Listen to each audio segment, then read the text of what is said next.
Hello friends, welcome back to my channel. সবাই কেমন আছো? আশা করি সবাই খুব ভালো আছো আর আমিও খুব ভালো আছি। আজ মহাশিবরাত্রির সবাইকে অনেক অনেক শুভেচ্ছা ও ভালোবাসা। তো দেখো, সকালবেলায় আমি স্নান টান করে সকালের এমনি সব কাজ টাজ করে নিয়েছি। স্নান করে পুজো দিয়ে মালা টালা আমার গাঁথা হয়ে গেছে। আর মালা গাঁথ থেকেই না আমার হাতে পুরো রক্তের স্পট পড়ে গিয়েছে। সেটাই তোমাদের সামনে দেখাচ্ছিলাম যে পুরো দাগ হয়ে গেছে রক্তের। আর এখানে আমি অনেকগুলো মালা গেঁথে রেখেছি, শুধু ভেবো না আমি একা দেবো 4-5টা মালা দিয়ে। এখানে আমি মা আর এবারে মহাশিবরাত্রি 2 দিন পড়েছে, তো 2 দিনের জন্যই আমরা সেইভাবে মালা টালা গেঁথে রেখে দিয়েছি যে আজকে দেবো, কালকেও আবার যাতে দেওয়া যায়, সেই জন্যই। তো এই মালাগুলো করে রেখে দিয়েছি আর বেলপাতাগুলো সাফ করে রেখে দিয়েছি, ফুলের মালা। আর এখানে বেলপাতা এখানে অনেক অনেক বাজে বাজে ছিল পাতা, কিছু কিছু ছেঁড়া টেরাগুলো ছিল, তো সেগুলো আমি সব বাদ দিয়ে রেখে দিয়েছি। আর এই দেখো, এই যে ফুলের মালা টালাগুলো এগুলো সব। আর এবার আজকে থেকেই কিন্তু আমরা এই উপোস রয়েছে একদম সকালবেলা থেকে, আজকে কালকে 2 দিনই আমরা থাকবো। আর এই দেখো, যেটা আমি তোমাদের সামনে বলছিলাম যে অনেক ছোট্ট ছোট্ট যেগুলো ফুল আকন্দ ফুল রয়েছে সেগুলো কোনো কাজে লাগতো না, মানে মালা করলেও না ভালো লাগতো না, ওই কারণে একদম ছোট্ট ছোট্টগুলো বাদ দিয়েছি। আর আজকে দেখো শ্যাম্পু করেছি আমি, আর শ্যাম্পু করে মানে কিচ্ছু করি না, আগে ঠাকুর ঘরে এসেছি। আর চোখ মুখের অবস্থা আমার খুব খারাপ, পুরো দিন না খেয়ে রয়েছি, তো বিশাল বিশাল খারাপ অবস্থা। আর আমি না খেয়ে একদমই থাকতে পারি না। তো আজকে যদিও মহাশিবরাত্রি, বছরে একটা মাত্রই দিন আসে, তো এই একটা দিন তো ঠাকুরের জন্য থাকাই যায়, কোনো কষ্ট এখানে মনে হয় না। তো আমি রেডি হয়েছি, রেডি হয়ে সোজা উপরে চলে এসেছি।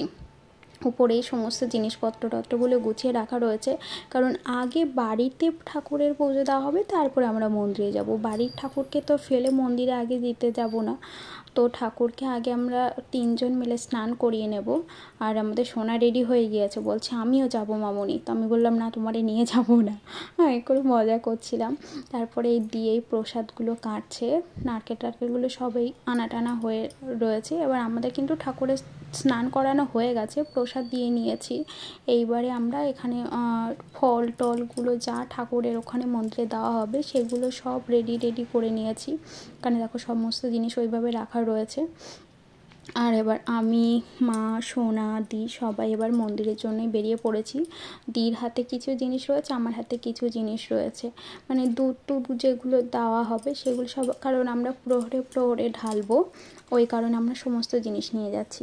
আর আজকে মন্দিরে বিশাল ভিড়, কারণ তোমরা সবাই জানো যে আজকে তিথি কীরকম টাইমে পড়েছে।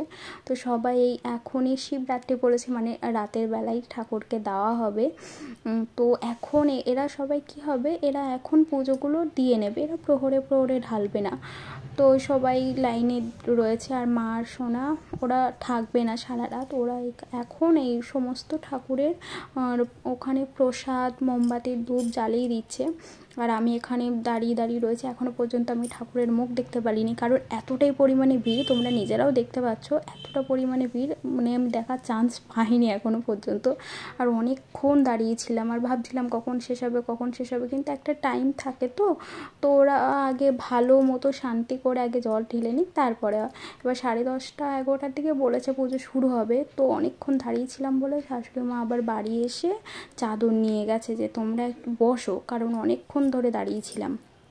তারপরে অবসান ঘটলো, প্রহরের পুজো আমাদের শুরু হয়ে গেছে। আর মন্দিরে এতটাই পরিমাণে ভিড়, এখন রাত 3টে বাজে, তো এতটাই পরিমাণে ভিড়, তো তোমরা মানে এখানে না দেখলে মনে হবে না যে এত রাত হয়ে গেছে। আর আমরা 2 জন আজকে মানে ছিলাম অত রাতে, ওই কারণে। আর এখন রাস্তা পুরো ফাঁকা, কারণ বরমশাই আবার নিতে এসেছে আমাদের, যে এত রাতে আমরা 2 জন আসবো, ওই কারণে। তারপরে ঠাকুরের ওখান থেকে প্রসাদ দিয়েছিল, ওটা খেয়ে তারপরে রাতে তো আমরা বসে ছিলাম। আর সকালবেলা রেডি হয়ে গিয়েছি, মন্দিরে ব্রাহ্মণের কাছ থেকে তেল হলুদ মেখে আসবো, ওই কারণে। তারপরে চান করে আবার সকালবেলায় ঠাকুরকে স্নান করিয়ে প্রসাদ দিয়ে পুজো টুজো করে নিলাম। তো আমার মহাশিবরাত্রি এমনভাবেই কেটেছে, তোমাদের কেমন কাটিয়েছে অবশ্যই কমেন্ট করে জানিও। ভালো লাগলে ভিডিওটা লাইক, শেয়ার এবং সাবস্ক্রাইব করে দিও। আজকের মতো টাটা।